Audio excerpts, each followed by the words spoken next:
Hi, this is Richard Rossi. I'm going to talk about why I'm worried about Donald Trump.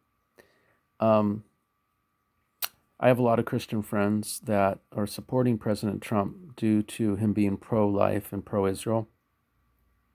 I'm pro life, but I'm pro life from the womb to the tomb. So I believe we must be pro life after the child is born, not just in the womb.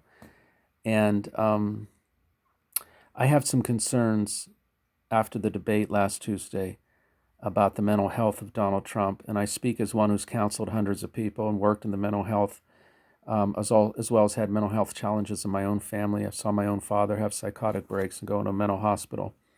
And please don't turn me off. Just please be open-minded. If you're a supporter of Donald Trump, from my discernment in the mental health area, in the debate Tuesday night, he was completely mentally unhinged and unsound. And I've been reading the book by his niece, Mary Trump, who's a psychotherapist and insider in the family, that had pretty much diagnostically um, predicted some of these things. Now, granted, he has a lot of people after him. A lot of people legitimately are attacking him. Someone sent like a poison to the White House. So it's not like a schizophrenic where there's no basis in reality. But he was so combative. He even disrespected, as Biden talked about the memory of his son, who was a war hero in Iraq. He said, "Well, what about your other son, who was a drug addict?" And there was uh, my concern is that this is a man that has the nuclear codes.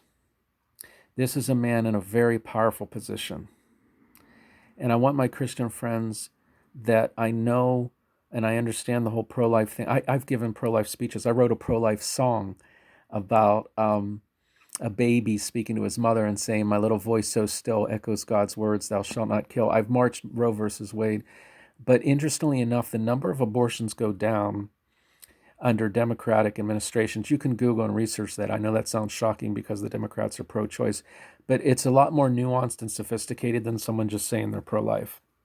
Because the Democrats create a social net and social programs to help a woman that's in that position considering an abortion, the number of abortions actually go down. Now, there's a pro life judge that Trump's nominated. She seems like a good Catholic woman. She's in a bit of a cult called People of Praise, which is similar to the shepherding movement in the 70s, where you have to have somebody over you to make your decisions. And they have a woman has to have a man over her to decide things. But some of my Christian friends have been a bit bamboozled and into a cult like following of Trump. And the reason it's cult like is they demonize you if you criticize Trump. You can't say anything against Trump. I have a dear friend of mine, Josie Pollack, who's been a chaplain at LA County Jail.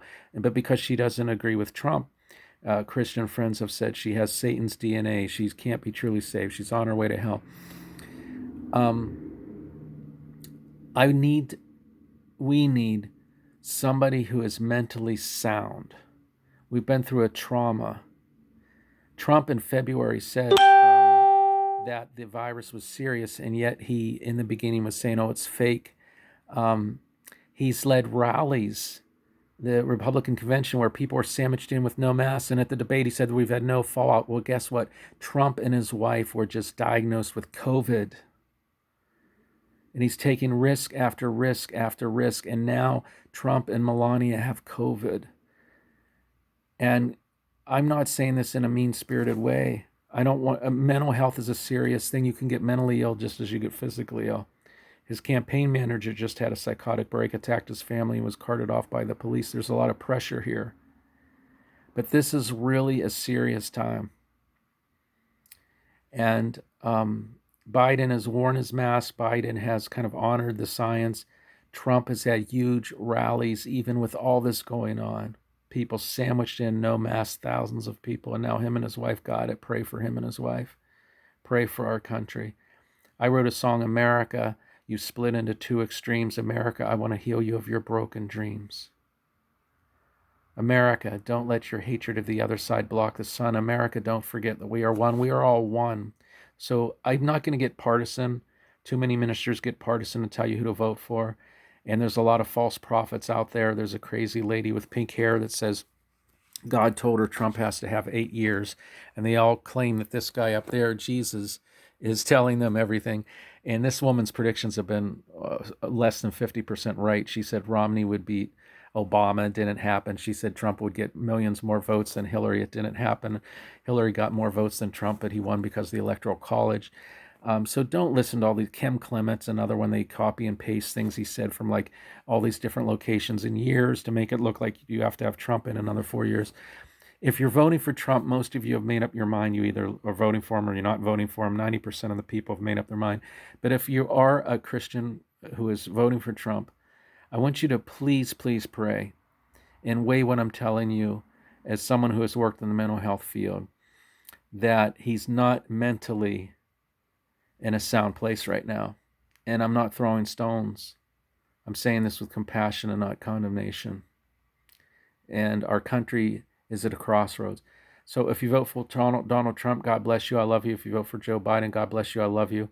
I want to be like Billy Graham and minister to both sides. He ministered and had Bible studies with every Republican and Democratic president.